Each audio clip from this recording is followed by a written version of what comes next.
मनुष्य को जीवन की सार्थकता खोजनी पड़ती है। बिना सार्थकता खोजे मनुष्य जी तो सकता है, पर बोझ सरी का जीवन जीता है और जल्द से जल्द उस बोझ को अपने कंधे से उतार देता है। साधारण आदमी नौकरी, बीवी और बच्चों में जीवन की सार्थकता ढूंढ लेते, ये संतोष के साथ रहते, पर इन्हें कभी कभी यही असंतोष खलता है। शक्कर सहकारी स्टोर से नहीं मिल रही, बाकी सब ठीक है। पति बताए सजना है मुझे सजना के लिए। बच्चा स्कूल से इनाम ले आया, पापा मैं इनाम ले आया पापा। पत्नी कभी भी किसी की साड़ी को देखकर दुखी नहीं होती, बल्कि उस दिन मेरे सर की अच्छी तरह से मानी जाएगी। ऐसे आदमी ना तो राग द्वेष से पीड़ित होते हैं, ना ही विशिष्टता के रूप से, और ना ही समाज में यश की कामना से। मुसीबत तो उस आदमी की होती है जो विशिष्ट हुए जी नहीं सकता। वो जिस पल अपने आप को विशिष्ट नहीं पाएगा, मृत्यु के निकट पहुंच जाएगा।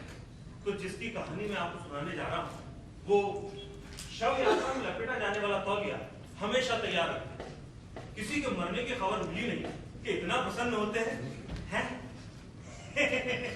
आप तो सुनते ही नहीं है। क्या कहा? अच्छा शर्मा जी मर गए। ये तो बड़ी खुशी की बात है। दफ्तर से छुट्टी ले ली, घर में मोहल्ले में ऐलान कर देंगे।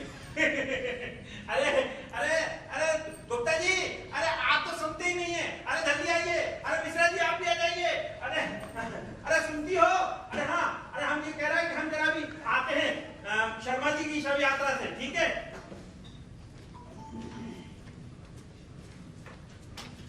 और जब शव जलाकर लौटते हैं तो इतने प्रसन्न होते हैं जैसे किसी का जीवन बचाकर लौट रहे हैं। अरे साहब आनंद आ गया।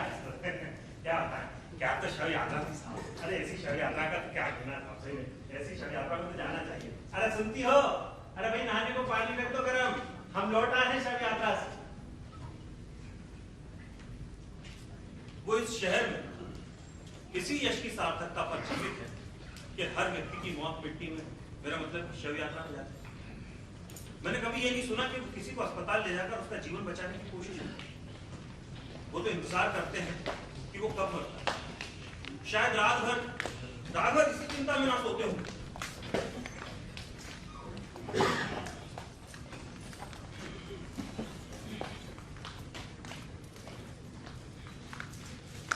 तीन दिन हो गए, कोई भी आदमी नहीं मरा।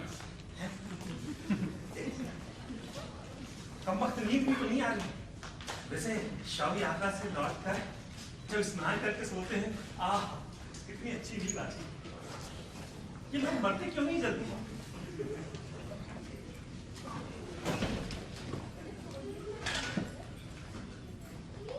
एक बार की बात नहीं, क्या बैठा हुआ तो एक आदमी दौड़ा हुआ और दौड़ता हुआ घबराता हुआ उनके पास पहुंचा। भाई साहब वो कक्का जी की तबीयत खराब हो गई है, मैं आपके यहाँ से डॉक्टर को फोन कर दूं? तो वो बोले आप सुनते नहीं है। वो बात ये कि अरे हाँ फोन तो खराब, आप एक काम करो कहीं और से करो। मुझे पता था कि कोर्ट थी, पर उन्हें डर था ये फोन करने से डॉक्टर ना आ जाए और कक्का जी बच ना जाए। अगर कक्का जी बच गए तो सवेरे वो घुटी बटागा शव यात्रा में लपेटा जाने वाला तौलिया लपेट कर अर्थी बांधने का कार्यक्रम गड़बड़ नहीं हो जाएगा। आप तो सुनते ही नहीं।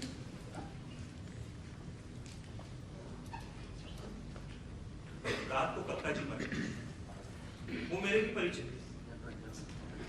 मैं उनके यहाँ गया तो मैंने देखा कि वो आदमी वो शव यात्रा में लपेटा जाने वाला तौलिया लपेट कर अर्थी इस गर्भ से तैयार कर रहे थे जैसे किसी युवक की बारात सजा रहे थे। अरे आप तो सुनते ही नहीं। ला जल्दी से उसको हाँ ला जल्दी दो, हम बांधते हैं। अच्छे से बांधो जरा, अच्छे से हाँ कसके बांधना। चलो ये तो मदद से बांधो जल्दी फटाफट। अरे आप तो सुनते ही नहीं है। अरे भैया जाओ जल्दी से फटाफट पानी के पत्ते लेके आओ। हाँ और हाँ सुनो 11 सिक्के लिए ना एक एक के। हाँ जल्दी जल्दी बांधो। मैंने उनसे कहा आप बहुत सारी रही। तो बोले आप तो सुनते ही नहीं। जीवन में चाहे कोई भी संबंध हो, चाहे वो अपना दुश्मन ही क्यों हो, अपन तो हर व्यक्ति की मौत मिट्टी में बराबर साथ देते हैं। हाँ भैया चलो फटाफट फटाफट काम करो। हाँ अच्छे से पान के पकड़ो दे दो भैया। कक्का जी क्या रखिए जरा घूम आगे चलो बिगाड़ डालो फटाफट। हाँ चलो मैंने मनी मन में सोचा मौत के प्रति ऐसा एक आध महीना कोई परिचित ना मरे तो वो किसी को मारने की कोशिश भी कर सकते हैं। जिसकी जान बचाने के लिए वो नहीं करने दिया, उसकी शव यात्रा में वो रोते हुए जा रहे थे। उठा भैया हमारे कक्का जी की शव उठा भैया।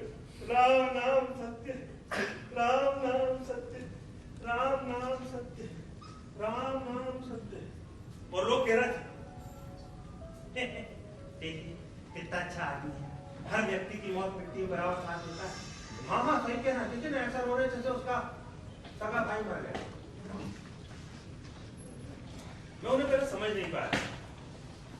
उनके एक सहपाठी मित्र दिल्ली में एक मामूली लेक्चर, मैं जब भी दिल्ली जाता तो वो आंखों में आंसू भरते हुए मिठाई का पैकेट मुझे देते और मुझसे बोलते ये भैया भैया ये मिठाई है, ये मिठाई हमारे मित्र गणेश को देते हैं और उससे कहना कि ट्रैफिक में लगातार आगे बढ़ता चला है। भैया जरूर दे दे। 3-4 सालों में गणेश भैया अर्थशास्त्र डिपार्टमेंट के हेड। मैं अपने किसी काम से दिल्ली जा रहा था, मैंने सोचा मुझसे मिलता चल भैया बहुत बड़ी खुशखबरी सुना देता हूँ। मैं उनके पास गया, उन्होंने कहा अरे भाई साहब बड़ी खुशी की बात, आपको पता है गणेश भैया अर्थशास्त्र डिपार्टमेंट के हेड हो गए। मैं दिल्ली जा रहा हूँ, आप कुछ भेज रहे तुम मुझ पर नाराज हो गए। बोले अरे यार अब तुम ही बता, तुम एक तो सुनते नहीं। अगर ऐसे ऐसे आदमी डिपार्टमेंट के हेड होने लगे तो इन विश्वविद्यालयों का क्या हो? बोलो बताओ।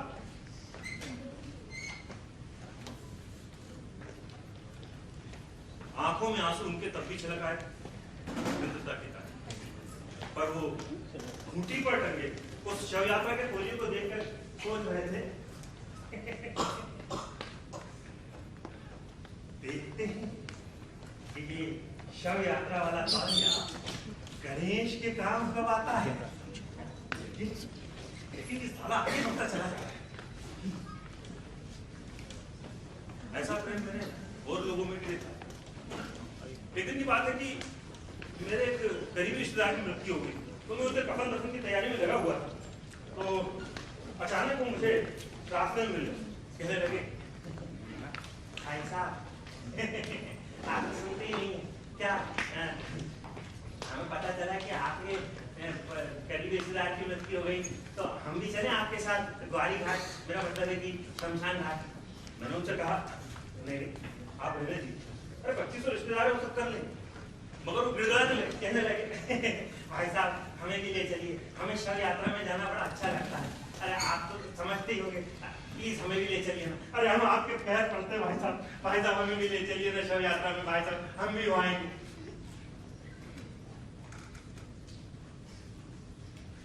वो शव यात्रा को पिकनिक समझ रहे थे। बड़े मुश्किल से मैंने उन्हें रोका, नहीं तो वो साइकिल से 25 मील जाने को उत्सुक थे।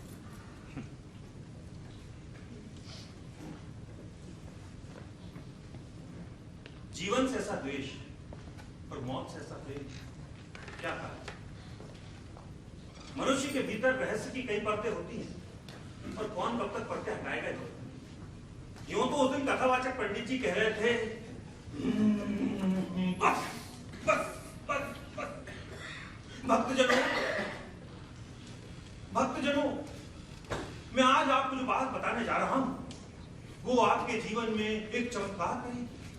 आप उस राह पर चलेंगे तो ये समझ लीजिए कि आपका उद्धार निश्चित है। बस बस बस हाँ तो सुनिए, जो आदमी जो महानुभाव जो मनुष्य बस बस बस जो आदमी जो महानुभाव जो मनुष्य 100 आदमियों की शव यात्रा में जाता है। बस बस बस जो आदमी 100 आदमियों की शव यात्रा में जाता है उसे स्वर्ग की प्राप्ति होती है। बस बस बस उसे स्वर्ग की प्राप्ति होती है। बस बस बस महाराज, बस बस बस।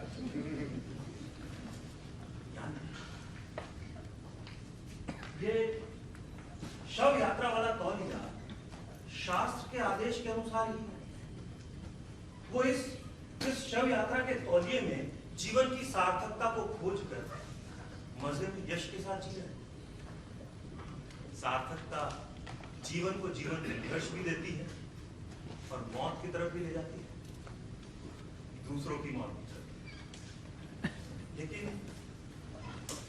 मैं जब भी उनके घर जाता हूं तो वो शव यात्रा में लपेटा जाने वाला तौलिया मुझे डराता है। ऐसा लगता है कि वो इस शव यात्रा वाले तौलिया का मेरे संस्कार के लिए भी उपयोग कर सकते हैं।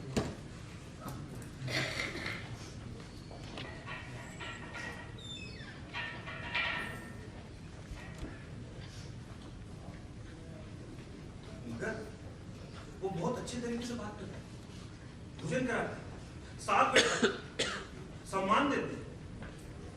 पिछली बार जब मैं उनका गया, मैंने देखा कि उनकी पर वो शव यात्रा वाला तौलिया और वो गंभीर भी नहीं। तो क्या है कि हमारे एक मित्र की मौत हो गई, तो मैंने उनसे कहा, भाई साहब, मेरा पूरा विश्वास था कि आप नहीं हो, आपको तो पता ही होगा कि अपने फला मित्र की मौत हो गई, चलिए चलते हैं। तो कहने लगे, अरे यार तुम सुनते नहीं हो, वो बात ये है कि यार हम तो जा नहीं पाएंगे, एक काम करो तुम चले जाओ। अरे तुम तो सुनते ही नहीं हो। हाँ, उनसे कह देना कि भैया हमारी तबीयत ठीक नहीं तो न। मैंने भी उनसे नमस्ते किया और वहां से चल दिया। मैं चला जा रहा था कि अचानक मुझे याद आया कि उस दिन कथावाचक पंडित जी कह रहे थे कि जो आदमी 100 आदमियों की शव यात्रा में जाता है उसे स्वर्ग की प्राप्ति होती है।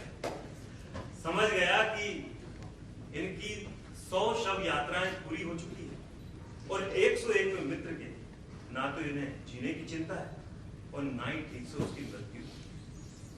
दोस्तों, सुलझे विचारों के लोग ऐसे ही होते हैं। लेकिन आपको एक बात बता दूं कि मुझे अब उनके घर जाने में डर नहीं लगता, क्योंकि खूंटी पर वो शव यात्रा वाला तौलिया नहीं होता। और हाँ, अब उन्हें मेरे मरने की भी जल्दी नहीं। पूछिए क्यों? क्योंकि उनके 100 पूरे हो चुके हैं।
ये नगर निगम वालों को फोन लगाकर इन कुत्तों को पकड़वाना ही पड़ेगा।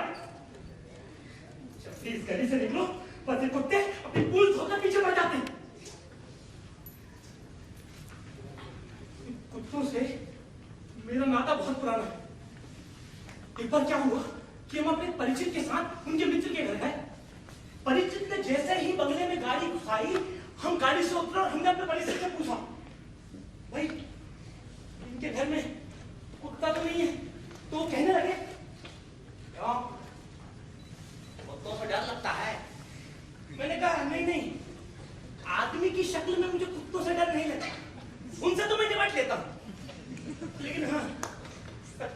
से मुझे बहुत डर लगता है।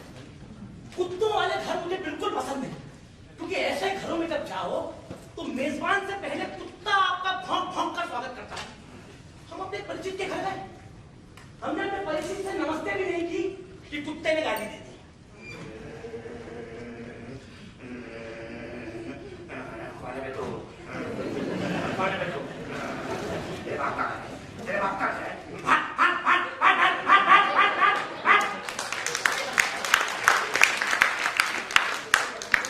कुत्तों के काटने से डर नहीं लगता, चाहे तो 10 बार काटे। डर लगता है उन बड़े बड़े इंजेक्शनों का जो डॉक्टर पेट में घुसाता है। ऐसे तो कई लोग कुत्तों से भी अधिक जहरीले होते हैं। एक बार हमारे एक मित्र को कुत्ते ने काट लिया।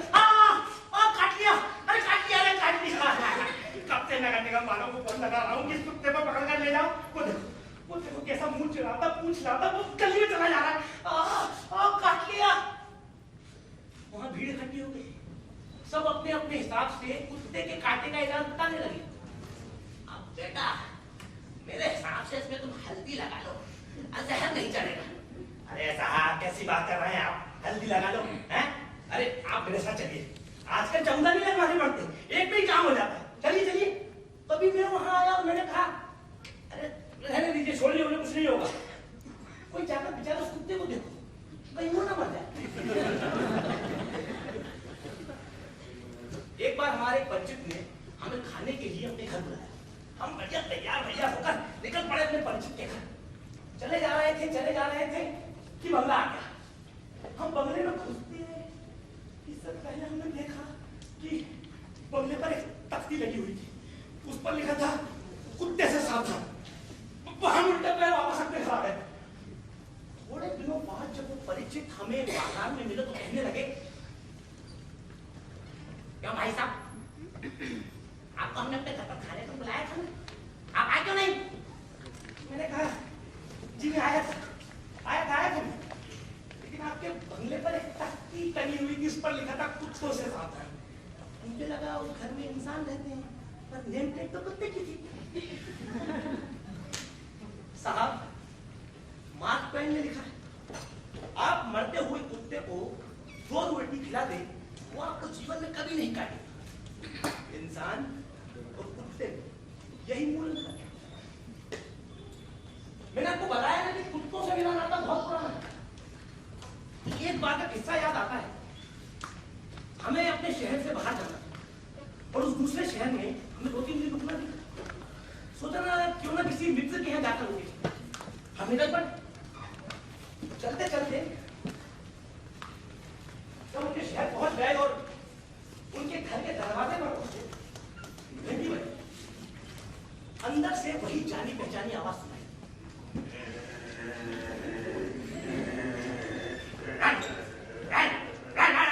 कोई आया है, कोई आया है।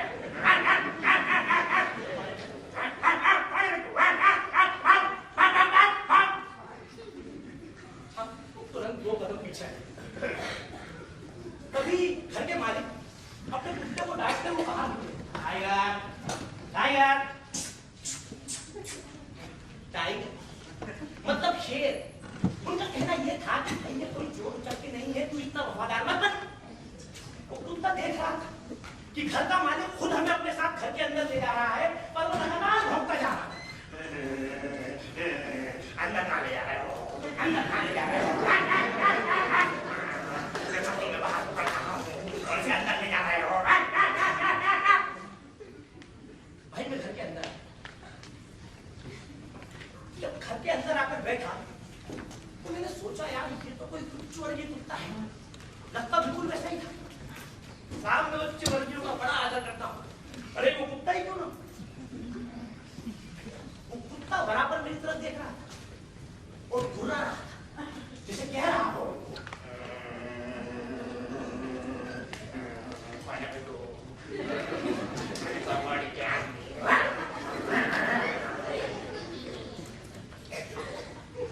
घर की छत के नीचे बैठा भावना से ग्रस्त हो रहा है। अरे भाई इसी घर के नीचे उच्च वर्गीय कुत्ता, इसी घर के नीचे में। शाम को हम लोग तालाब में बैठे हुए, नौकर कुत्ते को लॉन में टहला रहा था।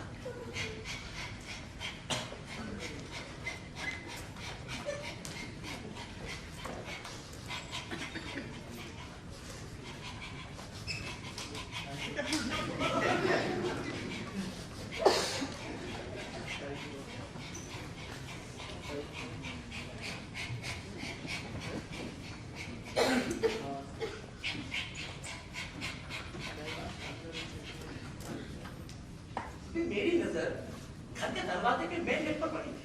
देखा तो वहां दो सड़की आवारा कुत्ते लगातार इस घर वाले कुत्ते की तरफ देख रहे थे। कितना अच्छा कुत्ता है, बढ़िया बढ़िया खाना खाता होगा, क्यों पीटर? अपन को भी ऐसे ही लगता है। अरे इतना प्यारा घास देखकर अपन को तो सुसु आ गई। अरे हट, यहाँ मत मुद्दा, भाजा। और ये घर वाला कुत्ता लगातार उन कुत्तों की तरफ देखता और भौंकता।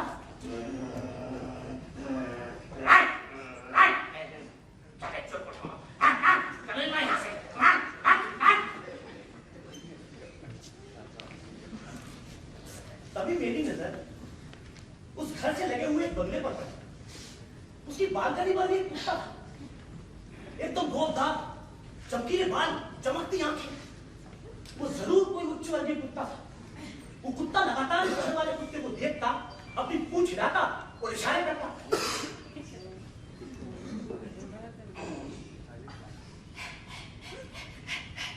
और कैसे हो? आज मैंने खाने में पैटी भी दिखाया है। देखो मेरे बाल कितने चमक रहे हैं। अब मैं सोने जाऊंगा। Now I'm going to sleep. और ये घर वाला कुत्ता भी लगातार इस बंगले वाले कुत्ते की तरफ देखता, अपनी पूंछ हिलाता और इशारे करता। आज मैंने भी एक खाने में पेडिग्री खाया है। अब मैं भी सोने जाऊंगा। वो आई गोना बाना स्लीपिंग।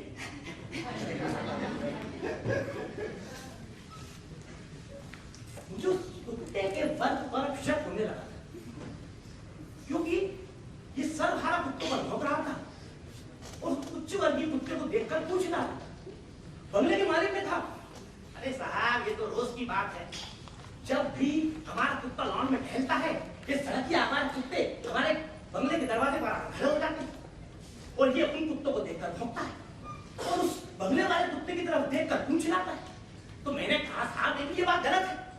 आपका कुत्ता पट्टे वाला है, बंदी वाला, और ये तो सड़क के आकार कुत्ते हैं, भौंकने नहीं। वो इन पर नहीं भौंकना चाहिए। आखिर इन लोगों का आपस में क्या मेल? ये क्यों इन्हें चुनौती देता है? उस रात हम दालान में ही सो गए।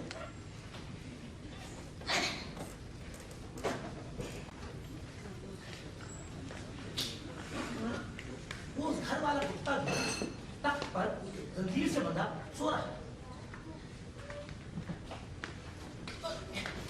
अचानक मेरी नींद खुली। मैंने सुना कि वो सड़क के आवारा कुत्ते गली में कहीं आवाज लगा रहे हैं, जिसे कह रहे हो, आऊ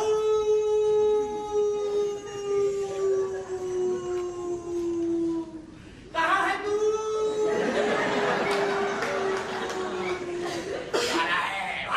कोई आ रहा है, आऊ। और तभी मैंने सुना कि ये घर वाला कुत्ता भी उन सर्वहारा कुत्तों की आवाज में आवाज मिला रहा है, जिसे कह रहा हो, आऊ मैं यहाँ हूँ, मैं तुम्हारे साथ हूँ, जागते रहो, मेरे भरोसे मत रहो।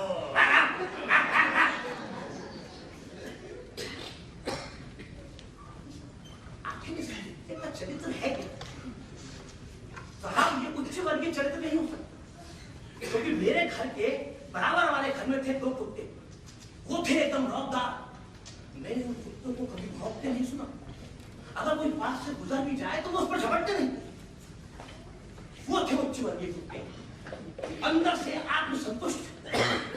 लेकिन ये घर वाला कुत्ता दिन में उन सर्वहारा कुत्तों पर भौंकता है और रात में जब वो किसी संकट का अंदेशा पाकर गली में आवाज लगाते हैं, तो ये उनकी आवाज में आवाज मिलाता है, जिसे कह रहा हो कि मैं तुम्हारे साथ हूं। मतलब ये कुत्ता ना तो उच्च वर्गीय है और ना ही निम्न वर्गीय, तो मध्यम वर्गीय चरित्र है साहब।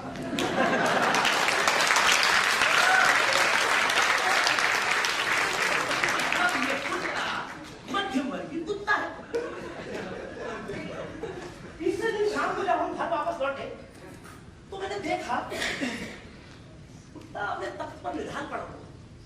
उसने हमारी तरफ देखा, लेकिन वो भौंका नहीं, बस बस जरा सा घुर्राया वो चुप हो गया।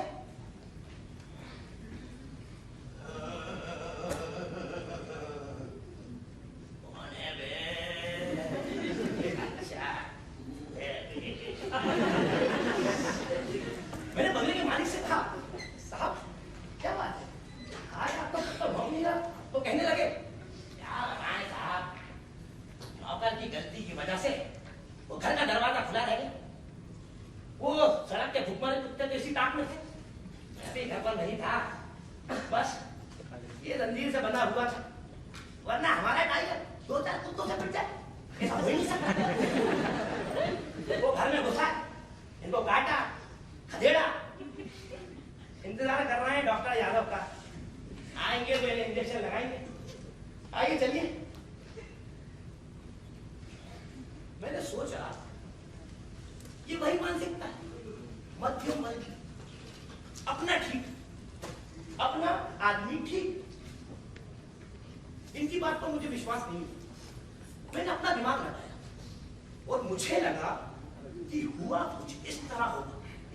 वहां तक तो सब ठीक है कि नौकर की गलती की वजह से घर का दरवाजा खुला है, लेकिन वो यहां नहीं आए, ये वहां गए।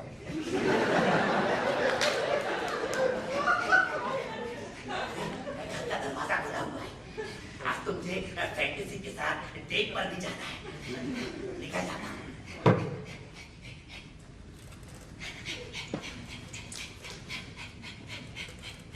उलाला उलाला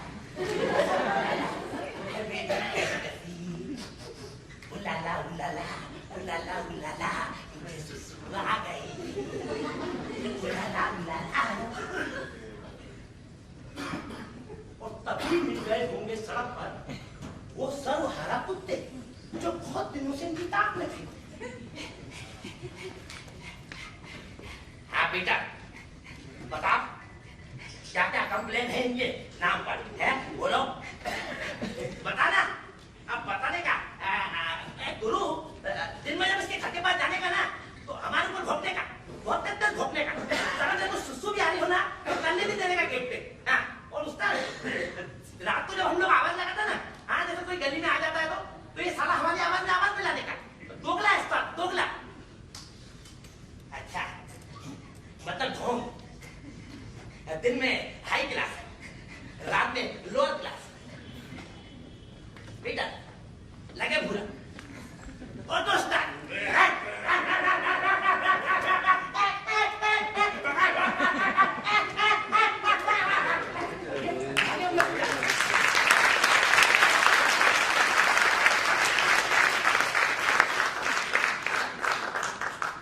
पहुंचना तो था अपने घर, और रास्ते में वो बंगला भी पड़ता था, वहां मिल गए होंगे वो उच्च वर्गीय कुत्ते।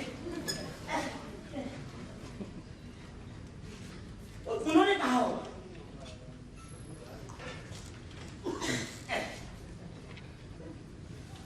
ओके मिस्टर जॉन, क्या लेटर आया है ऑल इंडिया कुत्ता एसोसिएशन से, क्या क्या कंप्लेन है इनके बारे में बता देगा? कैसा सर, ये हाथ का सोने का ढोंग करता, बहुत ढोंग करता, पेडिग्री बोलता कि पेडिग्री खाने का, लेकिन मुझे नहीं लगता कि दाल के ऊपर इन्होंने आज तक कुछ खाया नहीं। और अभी व्हाट्सएप पे वीडियो वायरल हुआ है, इसमें ये सर्वहारा कुत्तों से पिट रहा है। ओके ठीक है, okay John attack, yes boss.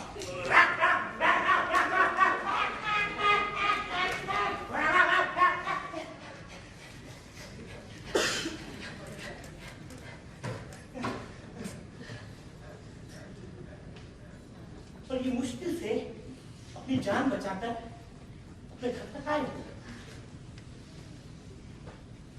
तो साहब ये है मध्यम वर्ग की हालत।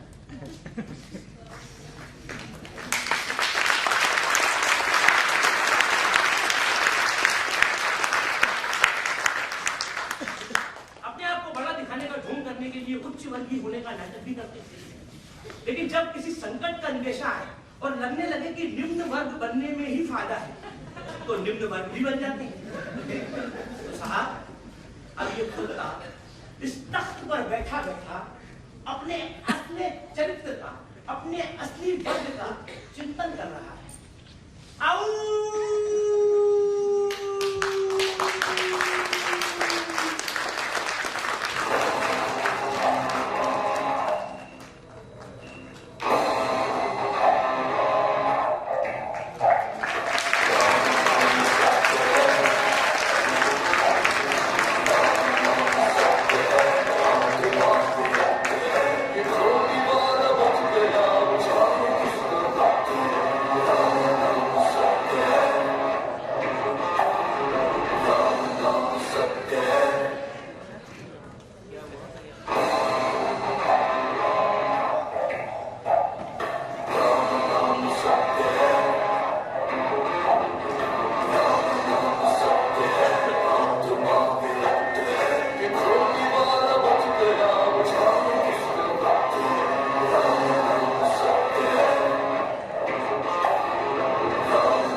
सुबह उनकी मृत्यु हो गई।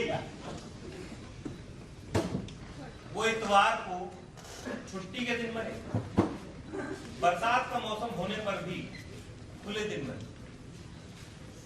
वो सुबह जल्दी मर गए, इसलिए हमने उन्हें 3-4 घंटों में छूट दी। रात को मरते तुरंत जगह होता और औरतों को भी अधिक विलाप करना पड़ता। हमें छोड़कर चले गए, कहाँ चले गए हमें छोड़ के? कितने अच्छे थे, कभी किसी का कुछ नहीं बिगाड़ा। हमें छोड़कर कहाँ चले गए रे? हार्ट अटैक से एकदम निकल।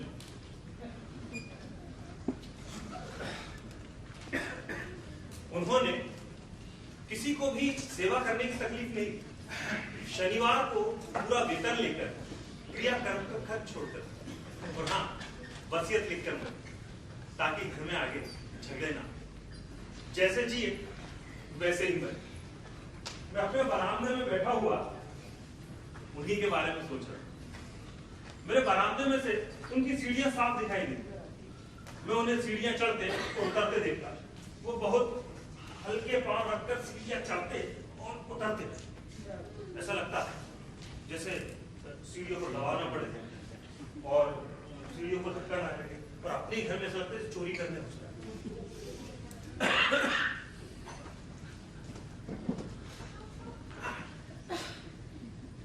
कभी कभी तो वो सीढ़ियों से माफी भी मांगते।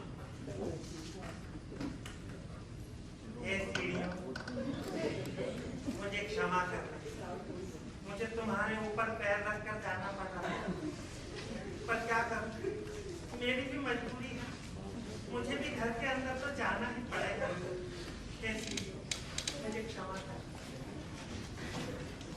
सीढ़ियों के पास कभी कभार 3-4 साइकिलें रखी होती तो उसे हटाकर रास्ता नहीं बना,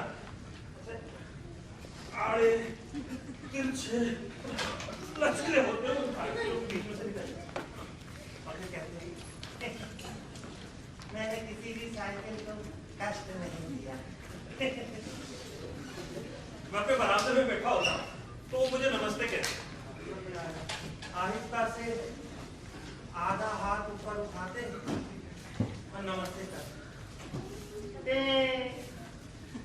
मुझे नमस्ते का सिर्फ यही सुनाई देता, और वो कभी भी दोनों हाथ जोड़कर फुर्ती से नमस्ते नहीं कहते। उन्हें डर था कि कहीं अगर मैं घबरा कर दोनों हाथ जोड़कर नमस्ते कर लूं तो वो मुझे तकलीफ से बचाता।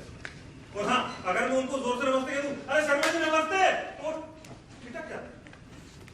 क्षण भर परिस्थिति को समझते और फिर वही उनकी आदत।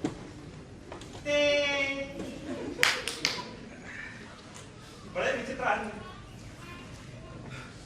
एक बार क्या हुआ कि वो मैं बरामदे में बैठा हुआ था तो वो भी आ गए, और उन दिनों मक्खियां बहुत, तो मैं एक न्यूज़पेपर से जोर जोर से मक्खियां भगा रहा था। अरे मक्खियां अभी मेरी नजर उनकी नाक पर, मैंने देखा कि बहुत देर से 3-4 मक्खियां उनकी नाक पर बैठी हुई। तो उन्होंने भी आहिस्ता से हाथ लिया और उनके ऐसा लग रहा था जैसे वो मक्खियों से माफी मांग रहे हैं।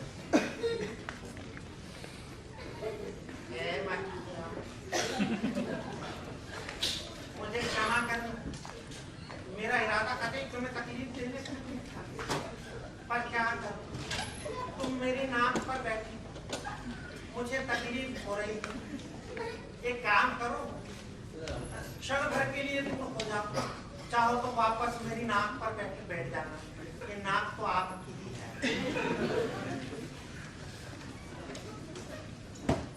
एक बार की बात है कि शाम को बहुत देर से बिजली नहीं थी।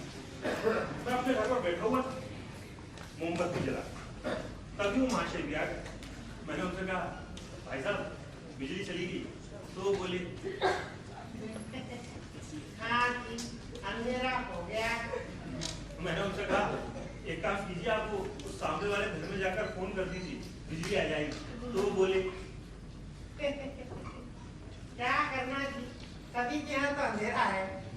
मैंने उनसे दोबारा कहा, अरे भाई साहब एक काम कीजिए, वहाँ सामने वाले घर से फोन कर देंगे तो बिजली आएगी, प्लीज चले जाइए।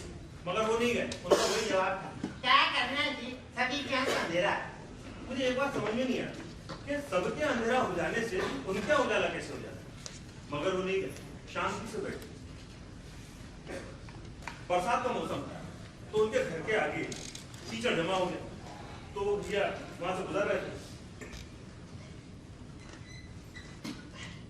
हम उससे कहते हैं, भाई साहब कीचड़ इकट्ठा हो गया है, तकलीफ होती है। तो मैंने उनसे कहा, अरे तो एक काम कीजिए, वहां पर कुछ ईंटें और पत्थर डलवा दीजिए। तो वो कहने लगे, क्या मतलब? क्या करना, सभी को तकलीफ होती है। सभी को तकलीफ होती है, इस आशय से महाशय वहां पर ईंटें और पत्थर ही डलवा रहे, पैर जूते कपड़े खराब करते हुए वहां से निकल जाए। तभी एक पड़ोसी ने वहां पर कुछ ईंटें और पत्थर डलवा दिए तो उन्हें भी सुविधा हो। एक बार की बात है कि मैं बैठा हुआ था, वो बाहर से दौड़े दौड़े आए। भाई साहब, वो पड़ोसी के कुत्ते ने मेरे पैर पर काट दिया। मैंने पूछा कहाँ पर? वो बोले, मैं रास्ते से चला जा रहा था, तभी पड़ोसी का कुत्ता मेरे पैर पर छपता। ये तो भगवान की कृपा हुई कि बस वो मेरा पैर ही फट गया, पैर में राहत हो गई। मुझे गुस्सा आ गया। मैंने उनसे कहा, अरे भाई साहब उस पड़ोसी कुत्ते की बहुत शिकायत है, आप तो एक काम करो, रिपोर्ट कर दो। तो वो कहने लगे, क्या रिपोर्ट करना है, सभी कुत्ते काटते हैं। मैंने कहा नहीं, आप उस कुत्ते के मालिक से अंदर आपके पेट का पैसा तो लीजिए। तो फिर वो बोले, क्या करना जी, सभी कुत्ते काटते हैं और सभी का पेट फटता है जी। उन्होंने कोई कंप्लेंट नहीं की। एक दिन शाम को बहुत देर तक उनकी बेटी घर नहीं होती, वो गंभीर, वो परेशान। पत्नी ने उनसे कहा, अभी सुनते हो, देखो ना बेबी अभी तक घर नहीं लौटी। हाँ, इतना टाइम हो गया और आप ही क्या बैठे हुए हैं, जाइए ना ढूंढिए ना बेबी को। और देखिए ना अंधेरा बढ़ता जा रहा, और हाँ जमाना कितना खराब। तभी वो बोले, क्या करना है, जमाना तो सभी के लिए खराब है। थोड़ी देर बाद उनकी बेटी घर लौटी। मुझे लग रहा था कि अपनी बेटी उड़ा देंगे, तो एकदम बोले, बेबी तुम बहुत तंग करती हो। और झट से जोलते हुए बोले, क्या करना जी, सभी की बेटियां तंग करती हैं।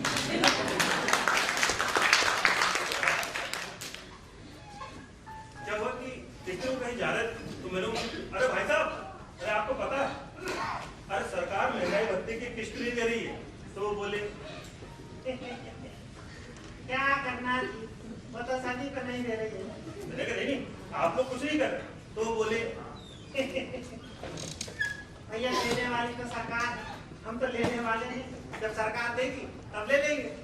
अगले दिन उनके यहाँ हड़ताल की घोषणा हुई। तो वो मुझे मिले, मैंने उनसे कहा, अरे भाई साहब आप तो कल दफ्तर जाएंगे ही नहीं। तो वो बोले, क्यों नहीं जाएंगे, हम तो जाएंगे। मैंने कहा नहीं, आपके तो हड़ताल होगी तो आप हड़ताल नहीं करेंगे। तो फिर वही बोले, क्या करना जी, हड़ताल तो सभी करते हैं, मेरे ना करने से क्या बिगड़ता है। सी बातें उनके बारे में। बड़े विचित्र आदमी, हर स्थिति में तटस्थ भाव बनाए रखे। उन्हीं में चुनाव होने वाले थे, तो उनके अलावा मेरे दो मित्र हमारे साथ में, हम लोग राजनीतिक पार्टियों और उनके द्वारा खड़े किए गए उम्मीदवारों के जीत हार के फैसले पर विचार विमर्श कर रहे थे। तभी हमारे एक मित्र ने कहा, भाई साहब इस बार तो फलाना निमा का पार्टी जीती। तभी हमारे दूसरे मित्र बोले, अरे का ये तो आलू पार्टी मतलब फलाना जमा का पार्टी जीतेगी। इस बार तो मालूम जमाने में पार्टी का आशा लगे जीतने। तभी वो बोले, क्या करना जब दो लोग लड़ते हैं तो एक तो जीतता ही है। तभी मैंने उनसे कहा, अरे नहीं भाई साहब आपके लिए कौन सी पार्टी अच्छी? तो वो बोले,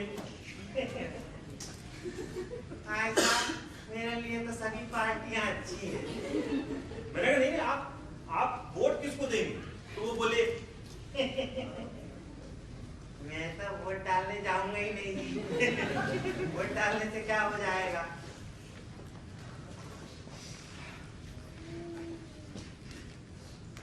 वो आदमी क्या? मैं अपने बरामदे में बैठा हुआ उसी आदमी के बारे में सोच रहा। आखिर था क्या?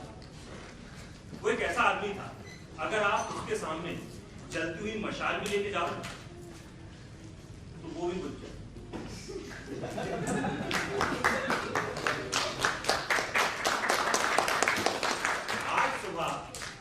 आज सुबह वो मर गए। मरने से पहले थोड़ी देर के लिए उन्हें होश आया तो वो उठे। उन्होंने चारों तरफ नजर दौड़ाई और धीरे से बोले, क्या करना, सभी तो मरते हैं।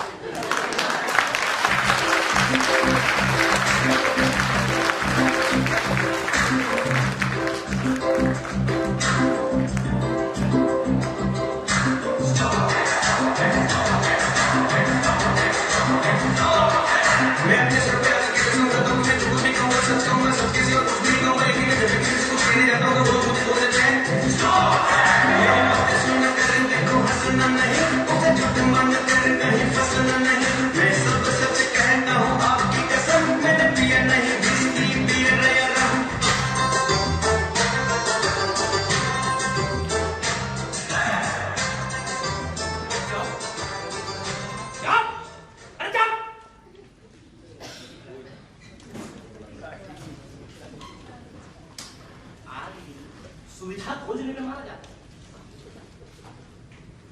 काश उस दिन वो लेटर खुद मैंने अपने हाथों से लेटर बॉक्स में डाल दिया होता तो वो सब कुछ नहीं भुगतना पड़ता जो आज तक भुगत रहा। हुआ ये कि एक लेटर मुझे लेटर बॉक्स में डालना, मेरे ऑफिस में एक जरूरी मीटिंग, मुझे ऑफिस भी जल्दी पहुंचना था। अब ऑफिस दूसरे रास्ते और लेटर बॉक्स दूसरे रास्ते। वो चाहता क्या करूं क्या करूं क्या करूं। घर के दरवाजे तक आया कि देखा हमारे पड़ोसी वो जा रहे थे। मैंने उन्हें रोका, भाई साहब एक मिनट भाई साहब ये एक लेटर है, इसको आप लिफाफे में रखकर एक टिकट चिपका कर इस पर ये पता भी है वो लिखकर आप लेटर बॉक्स में डाल देंगे। तो वो कहने लगे, जरूर शहर। बस उनके शहर ने जो मेरा हर्ष छीना वो आज तक वापस नहीं। थोड़े दिनों बाद जब वो मुझे वापस एक दिन दिखे तो मैंने उनसे पूछा, अब भाई साहब याद है वो लेटर मैंने आपको दिया था, आपने लेटर बॉक्स में डाल दिया? अब इस बात का जवाब ज्यादा से ज्यादा कितना लंबा हो सकता है, यही ना कि जी भाई साहब आपका दिया हुआ लेटर मैंने एक लिफाफे में रखकर उस पर एक टिकट चिपकाकर आपका दिया हुआ पता लिखकर लाल रंग के लेटर बॉक्स में डाल दिया, यही ना? अब सुनिए जरा इनका जवाब। अच्छा भाई साहब वो लेटर, हाँ भाई साहब आप इतने दिनों से हमारे पड़ोस में रह रहे हैं लेकिन आपने हमें कभी भी सेवा का मौका नहीं दिया। आपने जैसा ही वो मुझे लेटर दिया मैंने कहा आज कुछ भी हो जाए ये लेटर तो लेटर बॉक्स में डाल के ही रहूंगा। हाँ मैं लिफाफा ढूंढने के लिए निकला सड़क पर, यहाँ वहाँ देख रहा था कि मेरी नजर पड़ी सहानी मेडिकल स्टोर पे। हाँ वहाँ मेरा मित्र सहानी बैठा हुआ था। सहानी और मैं बहुत अच्छे मित्र मित्र हैं, क्योंकि शानी के दादाजी और मेरे दादाजी भी बहुत अच्छे मित्र थे, क्योंकि शानी के पिताजी और मेरे पिताजी भी बहुत अच्छे मित्र थे, और शानी के दादाजी और मेरे दादाजी एक दूसरे को भाई साहब मैं समझ गया। आप और शानी जी इनकी मित्रता पीढ़ियों से चली आ रही है। तो मेरा लेटर, मैंने आपको लेटर दिया था, तो आपने लेटर बॉक्स में डाल दिया ना, तो कहने लगे अरे भाई साहब वही तो बता रहा था, आपने मुझे कहा शानी की पीढ़ियों में ले गए। हाँ, तो मैंने कहा चलो शानी से जाकर पूछता हूँ। मैं गया, मैंने कहा अरे भाई शानी तुम्हारे पास लिफाफा है? तो कहने लगा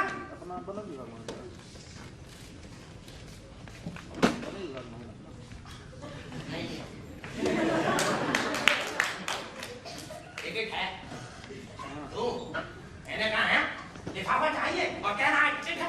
ये बड़ा अजीब आदमी है शानी। अरे साहब ये शानी बहुत अजीब आदमी है। एक बार मेरे पेट में बहुत तेज दर्द हुआ, मैं भागता शानी के पास गया, मैंने कहा भाई शानी तेरे पास पेट दर्द की दवाई है? तो कहने लगा नहीं है दर्द की है।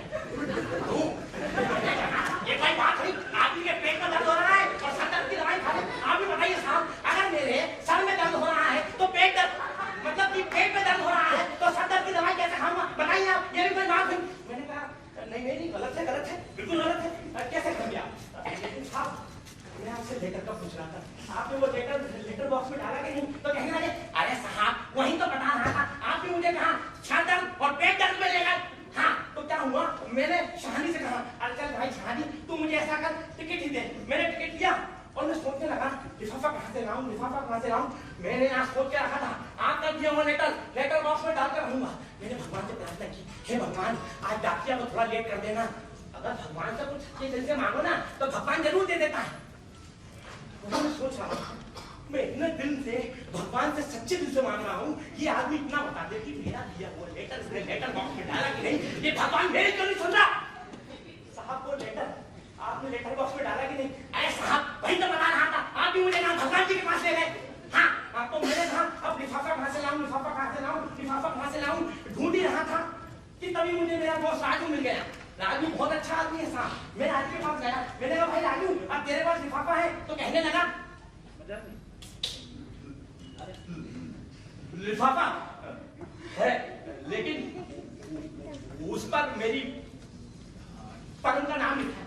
मैंने कोई बात नहीं, अब मुझे दे दे, मैं तेरी फर्म का नाम काटकर उस पर अपना दिया हुआ पता लिख लूंगा। राजू बहुत अच्छा आदमी है साहब, उसने मुझे लिफाफा दे दिया। एक बार क्या हुआ कि मुझे शादी में जाना था, मेरे पास बढ़िया का सूट था लेकिन जूते नहीं थे। मैं राजू के पास गया, मैंने कहा भाई राजू अब तेरे पास जूते हैं? उसने मुझे वो जूते दे दिए। एक बार तो साहब मेरी बीवी मायके गई हुई थी, मेरे पास खाना बनाने की बड़ी दिक्कत थी। मैं राजू के पास गया, मैंने कहा भाई राजू खाना बनाने की बड़ी दिक्कत है, मेरी बीवी मायके गई है। पता है साहब राजू ने मुझे अपनी बीवी दे दी।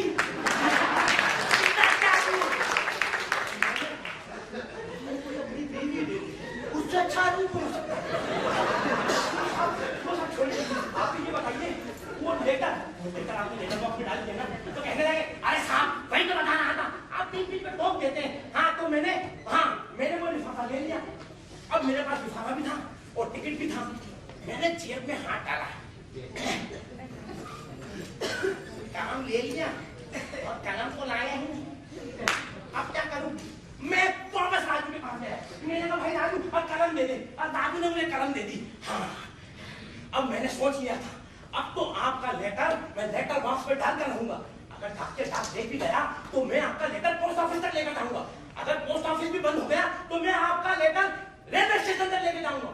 अरे रेलवे स्टेशन साहब आपको पता है रेलवे स्टेशन पे क्या होता है? अरे भैया गाड़ियां आती तो बड़ी लेट है और चली जाती है। एक बार हमारे रिश्तेदार को हमें रेलवे स्टेशन छोड़ना था, उनकी गाड़ी निकल गई, हमने भाग कर ट्रेन को रुकवाया। हाँ अपने रिश्तेदारों को चढ़ाया, तब जाकर मुझे चैन मिला। ये आदमी कब बताएगा कि इसने मेरा लेटर बॉक्स में डाला कि नहीं? साहब प्लीज मैं आपके हाथ जोड़ता हूँ, आप मुझे बताइए कि आपने मेरा लेटर बॉक्स में डाला कि नहीं? अरे साहब वही तो बता रहा हूँ, आपने मुझे कहा रेलवे स्टेशन ले गए। हाँ तो मैंने आपका जो लेटर था ना उसे लिफाफे में रखा, शानी का दिया हुआ टिकट चिपकाया, उस पर पता लिखा और अब मैं लेटर बॉक्स की तरफ भाग रहा हूँ। हटिए जरा, आप देखिए मैं भाग रहा हूँ। ये देखिए मैंने देखा डाकिया आखिरी डाक लेकर निकलने वाला था। मैंने कहा भाई साहब रुकिए रुकिए रुकिए। बस रुकिए। वो लेटर बॉक्स आ गया। अब बताइए क्या किया?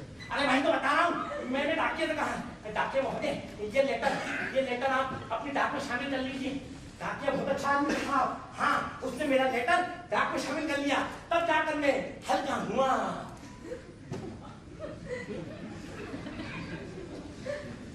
और मैं पूरी तरह हल्का हो गया।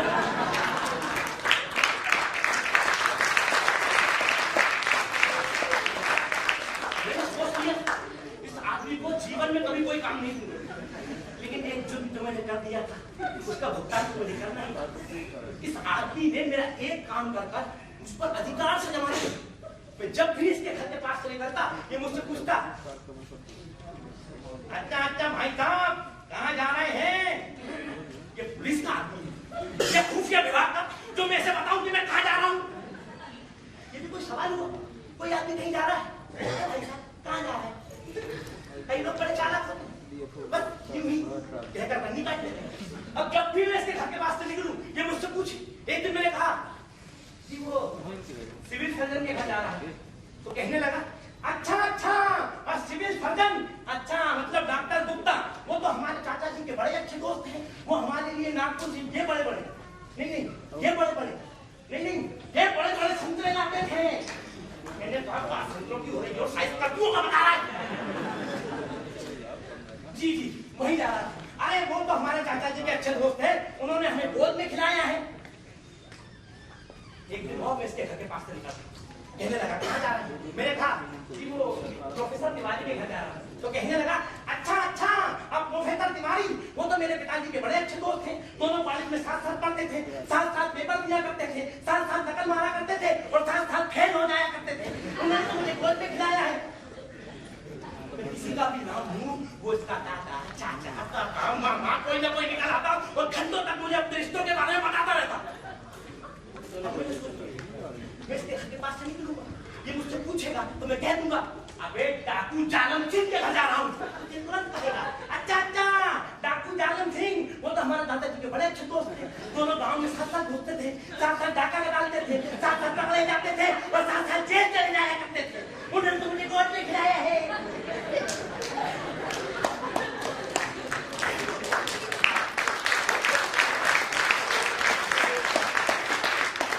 अब अगर कि तुम कहाँ जा रहे हो? अबे साले भगवान के पास जा रहा हूँ, ये तुरंत कहेगा अच्छा भगवान, वो तो हमारे दादाजी के बड़े अच्छे दोस्त थे। दोनों साथ में साथ रहते थे।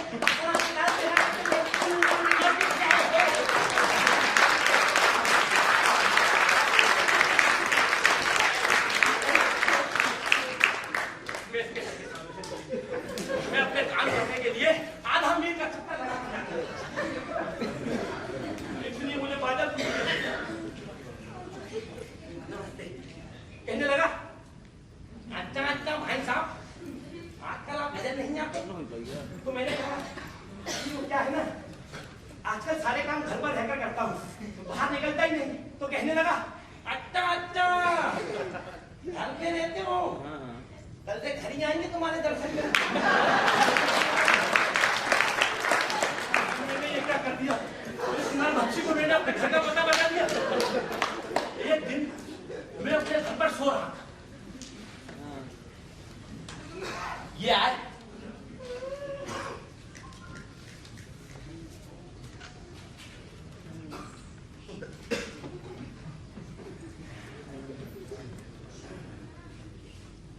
भाई साहब, भाई साहब, अरे भाई साहब, क्या हुआ? कहने लगा अच्छा सो रहे थे। ये क्या बात हुई? कोई आदमी सो रहा है, उसे झटकोर को उठा दो और पूछो सो रहे थे।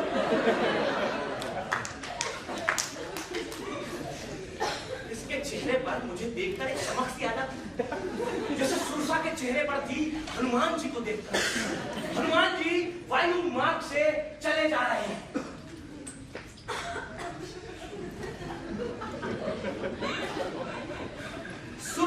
ने देखा और कहा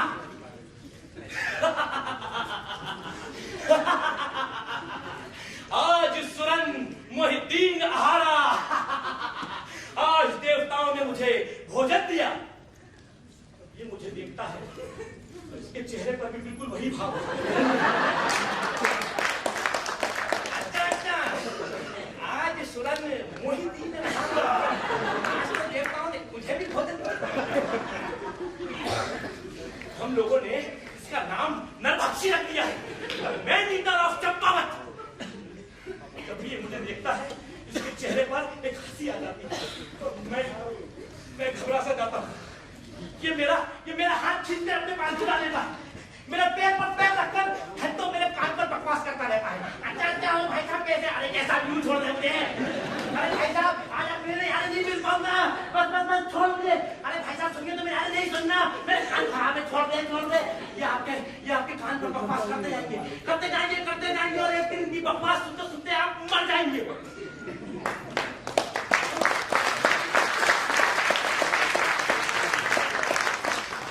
उसके बाद ये एक बार जरूर कहेंगे, अच्छा